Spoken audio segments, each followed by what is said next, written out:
Assalomu alaykum hurmatli Noqat Qori 24 kanal qatnashchilari. Bugungi kunga 2023-yil 23-mart kuni biz obeddan keyin kurslarni tanishtiramiz derdi. Anan sizlarga aytib ketishim narsa bugungi tutgan o'zingiz Allohim qabul qilsin. Metli bo'lsin, televizor ko'rib o'zim atim bilan janob Noqat Qori 24 kanalining xizmatkorlarini atan sizlarni qutluymiz. Tinch bo'linglar, omon bo'linglar.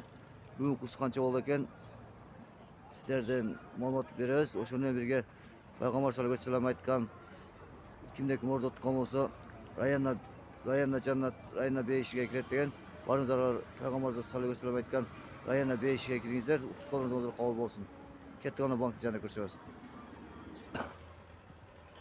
Hurmatli tuğanlar, biz hozir birinchilar kompaniya banka keldi. Kompaniya bankda 87 so'm, 42 dollar, 95 so'm, 60 euro. 13,5 rubl ekan hurmatli tuğanlar kompaniya bankda. Qarangizlar boshqa banklar bo'lsa qanday ekan ko'ramiz. Hurmatli tuğanlar, biz hozir Kashiy banka keldik. Kashiy bankda 87 so'm, 42 dollar, 95 so'm, 20 euro, 1 so'm 13,5 rubl. Qozoq tengasidan 13 tiyin degan hurmatli tuğanlar, qarangizlar.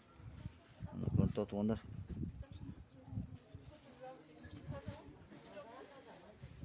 Hurmatli tuğanlar, hozir biz Ekoslam banka keldik. Ekoslam bankda 87 so'm, 40 dollar, 95 so'm, 20 euro, 1 so'm 13,5 rubl ekan hurmatli tuğanlar, qarangizlar. Var yerler bir deli oldu karanlıklar hurmatli tuğanlar. Hurmatli tuğanlar, hozir mana pulama shu joyga keldik. 87 dollar, 13 so'm, 13 rubl, qozoq tengasidan 14 tiyin, o'zbekiston 75 degan. Qarangizlar hurmatli tuğanlar. Hurmatli tuğanlar, bu yerdagilar shunday ekan 87 so'm 70 dollar, 1 so'm 13 rubl, qozoq tengasidan 13 tiyin, o'zbekiston 75 degan. Qarangizlar hurmatli tuğanlar. Bu yerdagilar shunday ekan. Hurmatli Noqat Qori 24 kanal qatnashchilari, shuni bugungi ko'rsatuv oyoqladi. Sog' salomat bo'linglar. Ertaga juma kuni ko'rishga tinch bo'linglar, omon bo'linglar. Tutgan o'zingizni Allohim qabul qilsin. O'zim atimdan janob Noqat Qori 24 kanalining gruppasining ishlagan jamoatini atdan qutlayman. Boringlar, tinch bo'linglar, omon bo'linglar. Assalomu alaykum, rahmatullohi va barakatuh. Tinch bo'linglar, omon bo'linglar.